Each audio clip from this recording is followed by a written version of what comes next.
யோபுவின் புத்தகம் 40ஆம் அதிகாரம் 4-5 வசனங்களை வாசிக்கின்ற பொழுது, இதோ நான் நீசன், நான் உமக்கு என்ன மறு உத்தரவு சொல்ல முடியும்?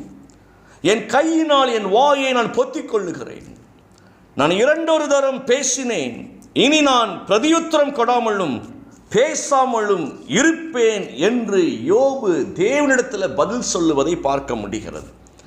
இதோ எளியன் யான், இயம்புவதற்கு ஏதாவது உண்டோ? என் வாயை கையால் நானே பொத்திக் கொள்ளுகிறேன் ஐயா. ஒரு முறை நான் பேசினேன், மறுமொழி உரையேன். மீண்டும் பேசினேன், இனி பேசவே மாட்டேன். யோபு சொன்ன வார்த்தை. ஏன் இந்த வார்த்தை யோபு தேவனிடத்தில் பேசினா தெரியுமா?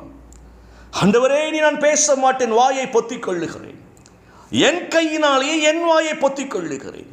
நம்ம கையினால நம்ம வாயை பொத்தலைன்னா அடுத்தவன் கையால் நம்ம வாயை பொத்த வேண்டிய சூழ்நிலை வந்துடும். இந்த வார்த்தை ஒரு ஆழமான சத்தியத்தை நம்ம கற்றுக் கொடுக்கிறது. நம்முடைய வாய்களை நம்முடைய கரங்களினால் பொத்திக் கொள்வதற்கு நம்ம ஆயத்தமாக இருக்க வேண்டும். அப்படின்னா என்ன அர்த்தம்? தேவனுடைய வாக்குத்தத்தங்களுக்கு விரோதமாய் பேசாதபடிக்கு, தேவனுடைய திட்டங்களுக்கு விரோதமாய் பேசாதபடிக்கு நம்முடைய வாயை நாம் மூடிக்கொள்வது நமது ஆசீர்வாதம் என்று சொல்லி இந்த வசனம் கற்றுக் கொடுக்கிறது. யோபு நீதிமான் தான், கர்த்தரோடு உறவாடின ஒரு மனுஷன் தான், தன் பிள்ளைகளுக்காக முழுக்க முழுக்க முழுக்க தன் வாழ்நாட்களை பலி செலுத்தின ஒரு மனுஷன் தான். சூழ்நிலை மாறுகிறது, எல்லாம் இழக்கப்பட்ட நிலையில் யோபுடைய வாயானது தாறுமாறாய் பேச ஆரம்பிக்கிறது. நீங்கள் நல்லா கவனிச்சீங்கன்னா தெரியும். அவர் சொல்றாரு, நிறைய விஷயம் சொல்றாரு, அதை சிலதை மட்டும் சொல்றேன்னு. நான் பயந்த காரியம் எனக்கு நேரிட்டது என்று சொல்லி அவர் பேசுகிறார். தன் இருதயம் முழுக்க அழிவை குறித்து யோசித்திருக்கிறது. அவருடைய இருதயம் அது நடந்து விட்டதே என்று பேசுகிறார். சில நேரங்கள் எப்படி பேசுவார், என்ன சொல்வார் தெரியுமா? கர்த்தர் கொடுத்தார், கர்த்தர் எடுத்தார். ஐயா, கர்த்தர் கொடுத்தால் அவர் எடுக்கிறவர் அல்ல என்பதை புரிந்து கொள்ள வேண்டும். அந்த எடுத்தார் என்கிற வார்த்தை அது தேவனுக்கு விரோதமான வார்த்தை. தேவன் என்றைக்குமே ஆசீர்வாதங்களை பிடுங்குகிறவர் அல்ல, கொடுக்கிறவர். தீயவர்களுக்கு நீங்கள் நன்மை செய்யுங்கள் என்று நமக்கு கற்றுக் கொடுத்த ஆண்டவர், அவர் தீமை செய்வாரோ? பேசுகிறார். தன் பிறந்த நாளை சபிக்கிறார் யோபு. நான் பிறவாமல் இருந்திருந்தால் நலமாய் இருந்திருக்குமே என்று சொல்லி. இப்படியே கடவுளுடைய தீர்மானத்தின்படி பேசாமல் கடவுளுடைய திட்டங்களுக்கு எதிராகவே யோபு பேசின வார்த்தைகள், யோபுடைய அந்த வாழ்க்கையில் நடந்து வந்த கசப்புகளுடைய அனுபவங்கள் அவர் வாய் வழியாய் தேவனை மறுதலிக்க ஆரம்பித்தது, தேவனுக்கு எதிராய் பேச ஆரம்பித்தது. அப்பந்தான் ஆண்டவர் அந்த யோபுவோடு பேச ஆரம்பிக்கிற, யோபுவே, என் படைப்புகளை நீ பார்த்தாயோ? நிறைய சொல்றார் ஆண்டவர், அழகாய் சொல்லுவார். வரையாடுகளை பார், காண்டாமிருகத்தை பார், காட்டுக்கழுதைகளை பார், தீக்குருவிகளை பார், யுத்த குதிரையை பார், லிவியாதானவை பார், ராஜாளி பறவையை பார் என்று சொல்லி இந்த 39ஆம் அதிகாரம் 40ஆம் அதிகாரத்தில் இதை குறித்து அவர் பேசுவார். அவைகளுக்கு நான் எவ்வளவு வீரியம் கொடுத்திருக்கிறேன், எவ்வளவு காரியத்தை செய்திருக்கிறேன், எவ்வளவு பெரிய தேவன் நான் என்று உனக்கு தெரியுமா?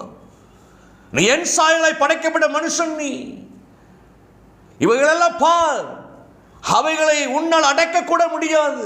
அந்த அளவுக்கு வீரியத்தை அவைகளுக்கு நான் கொடுத்திருக்கிறேன். நான் யுத்தத்தில் வல்ல தேவன். ஆனாலும் நீ பேசின வார்த்தைகள் எல்லாம் எனக்கு விரோதமாய் அல்லவா இருக்கிறது. உன்னால என்னை கண்டுபிடிக்க முடியலையான்னு கேட்கிறார் ஆண்டவர். நீ என் சாயல், நீ எப்படி பேசலாம்? எப்படி எனக்கு எதிராக நீ பேசலாம்? அப்பந்தான் யோபு சொல்றாரு, தெரியாம பேசிட்டு ஆண்டவரே, தெரியாம பேசிட்டேன். இதுவரைக்கும் நான் பேசின வார்த்தைகள் எல்லாம் அறியாமல் பேசிட்டேன், அழைப்பிக் கொண்டிருந்த அப்படிங்கிறார். புத்திக்கு எட்டாததை பேசிட்டேன்ப்பா, புத்தி சரியில்லாம பேசிட்டேன். இப்போ ஏன் வாய ஏன் கையால் நான் மூடிக்கொள்ளுகிறேன் ஐயா, இனி நான் பேசவே மாட்டேன் உமக்கு எதிராக என்று சொல்லி யோபு முழுக்க முழுக்க தேவனிடத்தில் தன்னை சரண்டர் பண்ணுகிறார். யோபு இழந்த ஆசீர்வாதங்கள் 2 மடங்காய் புறப்பட்டு வருகிறது. நான் நல்ல கவனி, இந்த வார்த்தை திருப்பி அழுத்தி சொல்றேன். ஆசீர்வாதங்கள் புறப்பட்டு வருவதற்கு நாம் நம்முடைய வாயை பூட்டி வைத்துக் கொள்ள வேண்டும். அப்படி வாயை திறந்தா வாயிலிருந்து என்ன வரணும் தெரியுமா? கர்த்தர் நல்லவர், நன்மை செய்கிறவர், என்னை ஆசீர்வதிக்கிறவர், வாக்குத்தத்த பண்ணினவர் உண்மை உள்ளவராய் இருக்கிறார். என் பிள்ளைகளை கர்த்தர் ஆசீர்வதிப்பார் ஐயா, என் பிள்ளைகளை கர்த்தர் உயர்த்துவார், என் கண்கள் காணும். இதைத்தான் பேச தேவன் நமக்கு அதிகாரம் கொடுத்திருக்கிறார். உலகத்தை பேச அல்ல, உலகத்தில் சந்திக்கிற அனுபவத்தை பேசுவதற்கு நமக்கு அதிகாரம் கிடையாது. நிறைய நேரம் நம்முடைய அறியாமலேயே நம்முடைய வாய் ஓப்பன் ஆக்கப்பட்டு தேவையில்லாத புலம்புறம் பாருங்கள் அழைப்பிக் கொண்டிருக்கிறோம். நம்ம எங்கோ ஒரு நாட்டை குறித்து பேசிக் கொண்டிருக்கிறோம், எங்கோ ஒரு மனுஷனை குறித்து பேசிக் கொண்டிருக்கிறோம், நமக்கு சம்பந்தம் இல்லாத மனிதர்களை குறித்து நிறைய நேரங்களை வீணாக்கி கொண்டிருக்கிறோம். ஆனால் சம்பந்தப்பட்ட ஒருவர் இருக்கிறார், அவர் நல்லவர் நல்லவர் நல்லவர், அற்புதம் செய்கிறவர். அவரை குறித்து பேசுவதற்கு நம்ம முயற்சி எடுக்க வேண்டும், அதைத்தான் கட்டாயமாகவும் செய்ய வேண்டும். இன்றைக்கி ஒரு தீர்மானம் பண்ணுங்க. சில நேரம் நம்ம சரீரத்து குறித்தே நம்ம பலவீனமாக பேசுவோம். வயசாயிட்டு, எலும்புகள் தேஞ்சிட்டு, நரம்புகள் தேஞ்சிட்டு, இப்படிலாம் தேவன் பேச சொல்லலை. என்ன செய்ய, கொஞ்சம் லேட்டாக அந்த பிள்ளை பிறந்துருச்சு, அதனால் அந்த பிள்ளையை கட்டி கொடுக்கறதுக்கு போராடி கொண்டு இருக்கிற அப்படிலாம் சொல்லலை தேவன். அப்படி சொல்லலை. கர்த்தர் சொன்ன வார்த்தைகள் ஒவ்வொன்று முத்து முத்தாய் முத்து முத்தாய் முத்து முத்தாய் நம்முடைய வாழ்வின் ஆசீர்வாதங்களை குறித்தே பேசுகிறார். அவர் முதிர் வயதில் கனி கொடுப்பாய் என்று ஆண்டவர் சொல்லியிருக்கிறார். முதிர் வயதில் விளங்காமல் போவாய் என்று ஆண்டவர் சொல்லலை. முதிர் வயதில் கனி கொடுப்பாய், உன் அரை வயது வரைக்கும் உன்னை தாங்க வேண்டும் ஆண்டவர் சொல்லியிருக்கிறார். உன்னை தள்ளி விடுவேன் ஆண்டவர் சொல்லலை.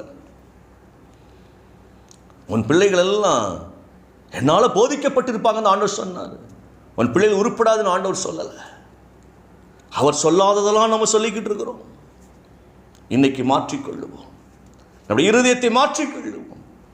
கர்த்தருடைய வாயிலிருந்து புறப்பட்ட வார்த்தைகளை மட்டுமே பேசுவோம்.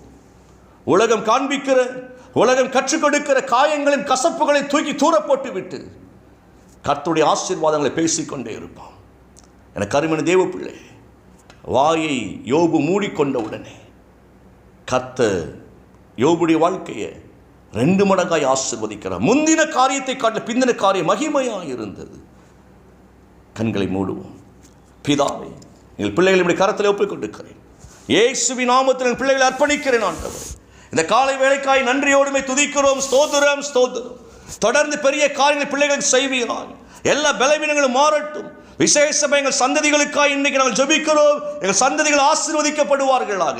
தேவ சமாதான பிள்ளைகளை நிரப்பட்டு ஆண்டவரே, தேவ பலன் பிள்ளைகளை நிரப்பட்டும் ஆண்டவரே, வல்லமை பிள்ளைகளை நிரப்பட்டு உன்னதத்தின் ஆவியின் வல்லமை பிள்ளைகளோடு கூட உருவாகி இருக்கட்டும். இயேசுவின் நாமத்தினால் ஆசீர்வதிக்கிறேன் நல்ல பிதாவே. ஆமேன் ஆமேன்.